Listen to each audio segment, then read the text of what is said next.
हम लोग भी कहीं जाते हैं जलसों में, प्रोग्रामों में, तो अब ये सेल्फी लेने वाले जो हमारे नौजवान हैं वो दस्तरखान पे भी जाके सेल्फी ले। मैं मना करता हूँ भैया मत फोटो मत लो। ऐसे ही लोग उलमा को बदनाम करते, उलमा खाते बहुत हैं, मौलवी खाता बहुत है। और जब ये कहो कि भाई अपने बच्चे को मौलवी बनाओ तो कहते हैं खाएगा कहां से। बड़ी अजीब बात है। ऐसे तो बोलेंगे मौलवी खाता बहुत है, और बच्चे को आलिम बनाने की बात कहो तो बोलेंगे खाएगा कहां से। तो दस्तरखान पर भी हमारे फोटो लिए जा रहे हैं। क्यों साहब? स्टेटस पे लगाएंगे, मोबाइल पे लगाएंगे, फेसबुक पे डालेंगे अब्दुल गफ्फार साहब देसी मुर्गा खा रहा है। एक जगह जलसे में अपनी बेटी को लेके चला गया। ये यूट्यूबर लोग, अल्लाह इनको माफ करे, इनको थंबनेल लगाना भी नहीं आता। नेपाल में एक जलसे में अभी गया अपनी बच्ची को लेके, तो एक यूट्यूबर ने थंबनेल लगाया, अब्दुल गफ्फार सलवी अपनी बेटी को ले गया, जलसा में ले गया, तकरीर में ले गया। अरे भाई ले गए बोल दो भाई, क्या मतलब जबान ऐसी हो चुकी है कि वो समझ में नहीं आता कि उनको हिंदी में क्या लिखना चाहिए। तो खाना आदमी खा रहा है, उसका भी लोग फोटो ले रहे हैं। फोटो ठीक है, मैं उसको हराम नहीं मानता, लेकिन बिला वजह बिला जरूरत आप कम से कम उलमा को खाने के टाइम तो बख्श दो भाई। आदमी खाना खा रहा है, उसकी क्या पोजीशन है, किस हालत में वो मुंह बनाए हुए, आप उसी हालत में फोटो ले रहे हो। मैं बहुत सख्ती से मना करता हूं कि भाई फोटो कम से कम खाना खाने के टाइम तो फोटो मत दो। कई बार ऐसा होता है जलसा तकरीर करके मुझे निकलना है, फौरन ट्रेन पकड़नी है, भागना है, मौलाना एक सेल्फी लेना है, मौलाना एक। अबे तुम्हारी सेल्फी के चक्कर में भाई मेरी ट्रेन छूट जाएगी। तो फोटो लेने का, सेल्फी लेने का बड़ा शौक है। तो बात ये किससे निकली? खाने से बात निकली। अल्लाह के नेक बंदे खाना खिलाते हैं गरीबों को, लेकिन जब खाना खिलाते हैं तो थैंक यू सुनने के लिए नहीं, जज़ाकल्लाह खैर सुनने के लिए नहीं, शुक्रिया सुनने के लिए नहीं। कहते हैं इन्नमा नुतइमुकुम लिवजहिल्लाह, हम तुम्हें अल्लाह ताला की रजा के लिए खाना खिला रहे हैं। ला नुरीदु मिनकुम जज़ाअन वला शुकूरा, हमें तुमसे कोई बदला नहीं चाहिए, हमें तुमसे कोई शुक्रिया नहीं चाहिए। इन्ना नखाफु मिर रब्बिना यौमन अबूसन कमतरीरा, हम तो अल्लाह के अजाब से डरते हैं, हम तो कयामत के दिन से डरते हैं, और इसलिए हम तुमको खाना खिला रहे हैं। मेरे प्यारे भाइयों, तौहीद में मजबूत हो जाओगे तो नीयत भी अच्छी हो जाएगी। मदीना में एक आदमी का इंतकाल हो गया। इंतकाल के बाद जब उनको जनाजे के लिए उनको जब नहलाया जाने लगा, जब उनको मैयत को गुस्ल दिया जाने लगा, उनकी पीठ के ऊपर बड़े बड़े मोटे मोटे निशान पाए गए बोरे के। नहलाने वालों ने कहा ये तो बहुत बड़ी हस्ती थी, ये तो अल्लाह के नबी के अहले बैत में से थे, अल्लाह के रसूल के घर वालों में से थे, ये तो नबी के नवासे के बेटे थे। नवासे के बेटे को क्या बोलेंगे? हमारे यहाँ पर नवासा बोलते हैं। आप क्या क्या बोलते हैं? पर नवासा ही बोलते हैं। नबी के पर नवासे हैं, नवासे के बेटे हैं। अली इब्ने हुसैन उनका नाम था। उनको गुस्ल दिया जा रहा है और पीठ पर मोटे मोटे बोरे के निशान। नहलाने वालों ने लोगों से पूछा क्या मामला है, इनकी पीठ पर ये निशानात कैसे हैं? बात उड़ते उड़ते मदीना में फैल गई। मदीना के कुछ गरीब घरों तक ये बात पहुंची। उन गरीबों ने आकर के कहा अल्लाह की कसम हमें पता चल गया इनकी पीठ पर ये मोटे मोटे निशान क्यों हैं। कहा महीने की पहली तारीख आती थी, हर महीने की पहली तारीख को हमारे घर का महीने भर का राशन अल्लाह का कोई नेक बंदा बोरे में भर के अपनी पीठ पे लाद के महीने की पहली तारीख को हमारे घरों पे पहुंचा दिया करता था। रात के सन्नाटे में वो आता था, हमें पता भी नहीं चलता था वो अनाज लाने वाला कौन है, वो राशन लाने वाला कौन है। और ऐसा एक नहीं कई परिवारों के साथ ऐसा हो रहा था, कई फैमिली के साथ ऐसा हो रहा था। आज अली बिन हुसैन की पीठ पर पाए जाने वाले इन निशानों ने उनकी छुपी हुई नेकी को आम कर दिया। जिस नेकी को उन्होंने जिंदगी भर छुपा करके रखा, आज उनकी नेकी दुनिया के सामने आ गई और दुनिया को पता चल गया कि मदीना के उन गरीब परिवारों को खाना पहुंचाने वाला, राशन पहुंचाने वाला और अनाज पहुंचाने वाला कोई और नहीं, नबी के अहले बैत का एक फर्द था, अली बिन हुसैन। ये इखलास होता है मेरे प्यारे साथियों, तौहीद की बरकत से आपके अंदर इखलास आता है। अगर आप तौहीद में पक्के हो जाएंगे, अल्लाह ताला आपको सुकून की दौलत भी देगा। वही सुकून जिस सुकून को तलाश करने वाले आज कहां कहां तलाश कर रहे हैं। ये शराबी शराब क्यों पी रहा है, ये जिना करने वाला जिना क्यों कर रहा है, ये लड़कियों से चैटिंग क्यों कर रहा है, ये पाउडर के जरिए ड्रग्स क्यों ले रहा है। इन तमाम लोगों से पूछ तो कहते हम तो सुकून के लिए ऐसा कर रहे हैं। शराब पीने वाला सुकून के लिए शराब पी रहा है, सिगरेट पीने वाला सुकून के लिए सिगरेट पी रहा है, खैनी खाने वाला सिगरेट के लिए सुकून के लिए खैनी खा रहा है। यानी जितने ये नशे की चीजें हैं ये सब सुकून के लिए कर रहा है। ऐ सुकून की तलाश में ये हराम काम करने वालों, ऐ शराब में डूबे इंसानों, ऐ नशे की लत में मुब्तला नौजवानों, ऐ लड़कियों से चैटिंग करके अपने आप को सुकून पहुंचाने का ख्वाब देखने वालों, आओ कुरान तुमको बताता है सुकून कहां मिलेगा। कुरान तुमको नुस्खा बताता है, कुरान तुमको तरीका बताता है। अला बिज़िक्रिल्लाहि तत्मइन्नुल कुलूब। मेरे बंदो तुम्हें सुकून मिलेगा तो अल्लाह के जिक्र में मिलेगा, तुम्हें सुकून मिलेगा तो अल्लाह के कलाम में मिलेगा, तुम्हें सुकून मिलेगा तो अल्लाह को याद करके मिलेगा। आज कितने मुसलमान हैं उनके घर में 24 घंटे में एक बार कोई अल्लाह का नाम लेने वाला नहीं, कोई एक आदमी भी नमाज पढ़ने वाला नहीं, कोई एक औरत भी कुरान पढ़ने वाली नहीं।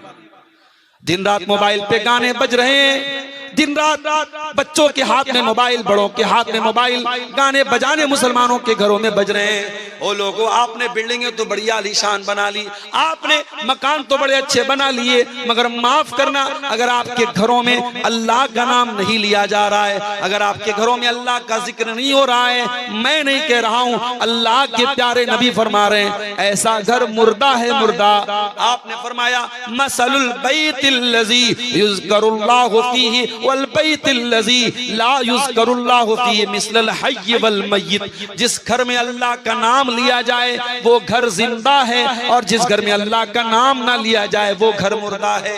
हमारे घर मुर्दा हो चुके हैं। जिन घरों में अल्लाह का नाम ना लिया जाए उन घरों में सुकून कहां से आएगा। अगर आज बच्चे माँ बाप की बात नहीं मानते, माँ बाप बच्चों के साथ नाइंसाफी कर रहे हैं, भाई भाई से लड़ाई कर रहा है, देवरानी जेठानी में आज अगर झगड़े हो रहे हैं, ननद और भाभी में झगड़े हो रहे हैं, तो मेरे प्यारे साथियों घर में सुकून आए तो कहां से आए, बरकत आए तो कहां से आए। बरकत का तो तरीका हमने खो दिया है, सुकून का तरीका हमने खो दिया है। कुरान कहता है अला बिज़िक्रिल्लाहि तत्मइन्नुल कुलूब, आओ अल्लाह के जिक्र से तुमको सुकून मिलेगा। अभी मैं आज एक साइंसदान के बारे में पढ़ रहा था। थाईलैंड की एक यूनिवर्सिटी चियांग माऊ एक यूनिवर्सिटी है, उसमें एक प्रोफेसर हैं जो एनाटॉमी के प्रोफेसर हैं, और उनका नाम क्या है? उनका नाम है तेजा तेलाक। वो थाईलैंड के हैं, थाई प्रोफेसर है, एनाटॉमी के वो प्रोफेसर है। और वो एनाटॉमी का मतलब होता है इंसान के बदन की जो पार्ट्स ऑफ बॉडी हैं, जो शरीर के जो अंग हैं, उस पर वो रिसर्च करते हैं, उसके बारे में वो तहकीक करते हैं। थाईलैंड की उस यूनिवर्सिटी के प्रोफेसर साहब ने जब तहकीक करना शुरू किया, रिसर्च करना शुरू किया, एक सवाल बार बार उनको डिस्टर्ब कर रहा था कि इंसान की बॉडी में जो दर्द होता है, उस दर्द को बदन का कौन सा हिस्सा रिसीव करता है। इंसान की बॉडी में वो जो दर्द होता है, जो पेन होता है, उस दर्द को बॉडी कैसे फील करती है, बॉडी कैसे महसूस करती है। सबसे पहले बॉडी का कौन सा ऐसा अंग है जो दर्द को फील करता है। डॉक्टर साहब परेशान थे, प्रोफेसर साहब परेशान थे। अचानक किसी ने एक दिन उनको कुरान दे दिया। कुरान पढ़ते हुए सूरह निसा की आयत उनकी आंखों से गुजरी। अल्लाह ने फरमाया कुल्लमा नज़िजत जुलूदुहुम बद्दलनाहुम जुलूदन गैरहा। जब जहन्नमी जहन्नम में डाले जाएंगे, उनके बदन की चमड़ी जल जाएगी, खराब हो जाएगी, हम नई चमड़ी चढ़ा देंगे, हम नई चमड़ी चढ़ा देंगे ले यज़ूक़ुल अज़ाब, ताकि बार बार वो अजाब का मजा चखें, उनको अजाब का दर्द फील हो, उनको अजाब का दर्द महसूस हो। प्रोफेसर साहब ने जब कुरान की आयत पढ़ी, उन्होंने कहा इसका मतलब ये हुआ कि शरीर में अगर कोई अंग है जो दर्द को सबसे पहले फील करता है, सबसे पहले रिसीव करता है, तो वो इंसान की स्किन है, इंसान की चमड़ी है, इंसान की त्वचा है। डॉक्टर साहब ने, वीडियो मौजूद है यूट्यूब पर, आप जाके देख लीजिए। सऊदी अरब में एक बहुत बड़ी कॉन्फ्रेंस हुई और उस कॉन्फ्रेंस में खड़े होकर के उन्होंने इस्लाम कबूल किया, ला इलाहा इल्लल्लाह मुहम्मद रसूलुल्लाह का कलमा पढ़ा और उन्होंने कहा 1400 साल पहले अरब के एक उम्मी को ये बात किसने बताई जो मेरी पूरी जिंदगी की रिसर्च का निचोड़ है, पूरी जिंदगी मेहनत करने के बाद और तहकीक करने के बाद जो बात मैं बता रहा हूं, कुरान हकीम 1400 साल पहले वो बात कैसे बता रहा है। इसका मतलब ये कुरान अल्लाह का कलाम है। मेरे प्यारे साथियों, आज अगर आप तौहीद पर पक्के हो जाएं, आप अल्लाह का जिक्र और कुरान अगर आप पढ़ना शुरू करें, आप जब बड़े बड़े प्रोफेसर और बड़े बड़े पढ़े लिखे लोगों के दिल की दुनिया बदल गई, आपके दिल की दुनिया भी बदल जाएगी। मगर हमारा दिल का आलम ये है, हमारा दिल बड़ा कठोर हो चुका है मेरे साथी। ये दिल बड़ा सख्त हो चुका है, ये दिल बड़ा कठोर हो चुका है। कुरान कहता है लौ अंज़लना हाज़ल कुरान अला जबल, इस कुरान को हमने किसी पहाड़ के ऊपर भी उतारा होता तो पहाड़ भी अल्लाह के खौफ से रेजा रेजा हो जाता। लराइतहु खाशियम मुतसद्दिअम मिन खशियतिल्लाह। इस कुरान के अंदर वो पावर है कि बड़े बड़े पहाड़ को भी चकनाचूर कर सकता है, लेकिन इंसान के दिल पर आज कुरान का कोई असर नहीं हो रहा है। क्यों? क्योंकि पहाड़ से ज्यादा कठोर हो चुका है इंसान का दिल। मेरे प्यारे साथियों, सुकून की दौलत भी इसी कुरान के जरिए मिलेगी, इसी अल्लाह के जिक्र के जरिए मिलेगी। और जो आदमी तौहीद के रास्ते पर चलता है उसके दिल को अल्लाह ताला सुकून की दौलत से भी माला माल कर देता है।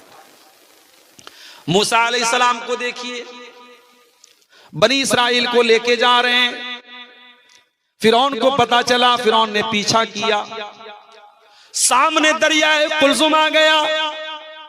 मूसा अलैहिस्सलाम के साथियों ने क्या किया है, मूसा इन्ना लमुद्रकून, अब तो हम पकड़ लिए जाएंगे, अब हमें कौन बचाएगा।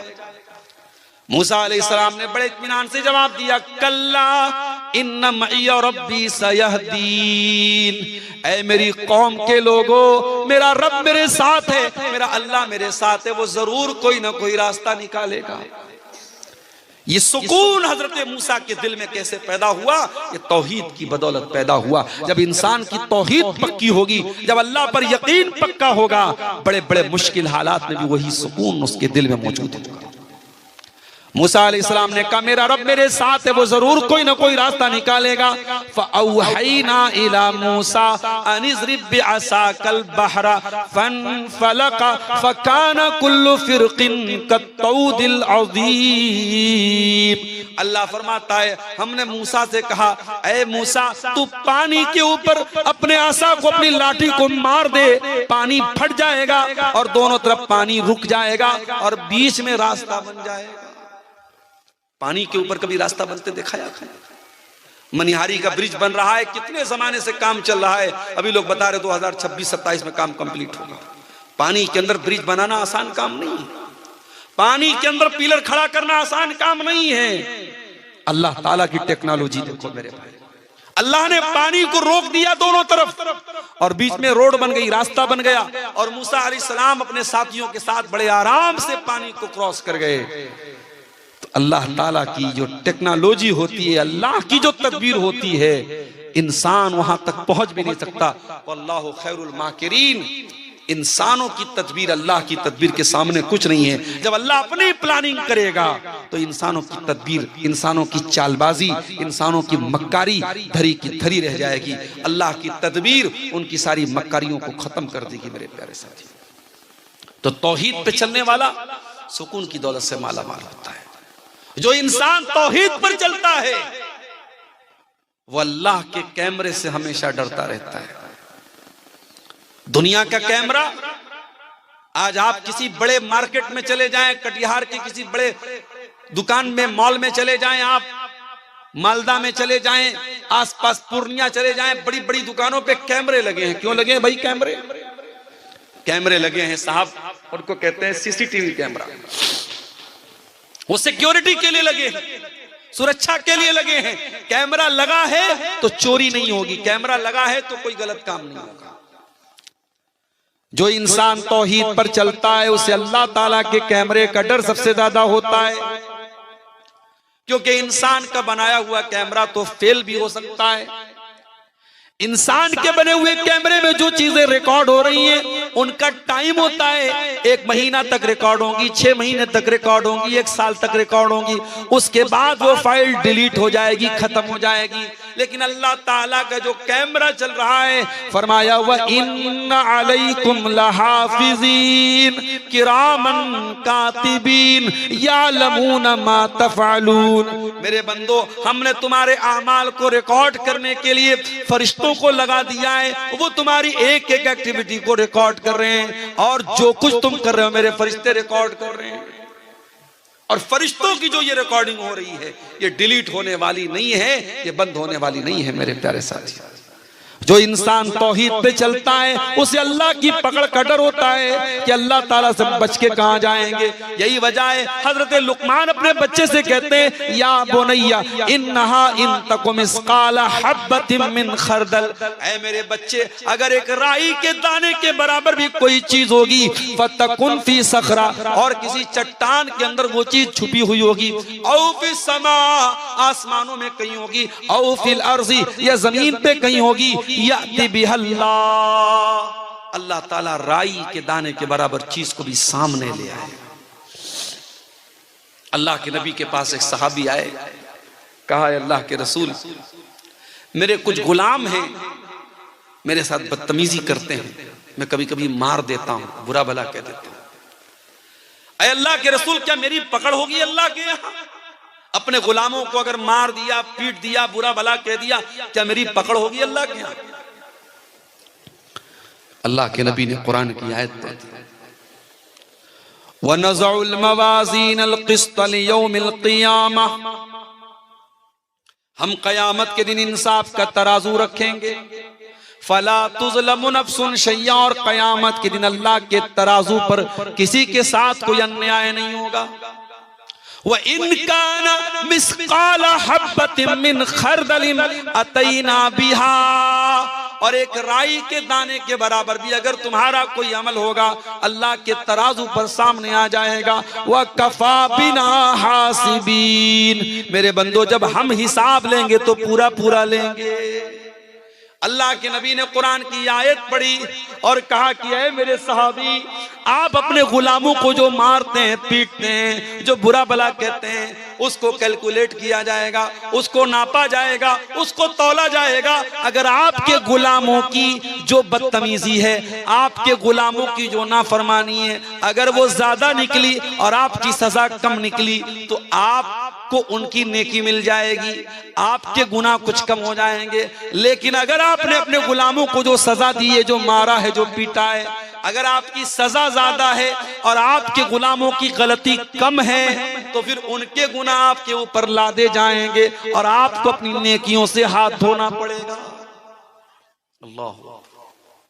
सहाबी एक कोने में जाके रोने लगे, बड़ी देर तक रोते रहे, आंसू बहाते रहे, और रोते हुए कहने लगे, अल्लाह के नबी, इन्नी उशहिदुका अला अन्नहुम अहरार, अल्लाह के नबी, इतना बड़ा खतरा मैं मोल नहीं ले सकता। अपने गुलामों को मैं मार रहा हूँ, पीट रहा हूँ, अगर इसके बदले कयामत के दिन मुझे उनके गुनाह मेरे ऊपर लाद दिए जाएं और मेरी नेकियों से मुझे हाथ धोना पड़े, मैं इतना बड़ा रिस्क नहीं ले सकता, मैं इतना बड़ा खतरा मोल नहीं ले सकता। अल्लाह के नबी, मैं आपको गवाह बना के कहता हूँ, मैं अपने सारे गुलामों को आजाद कर रहा हूँ। अल्लाह अकबर। ये होती है तौहीद की बरकत।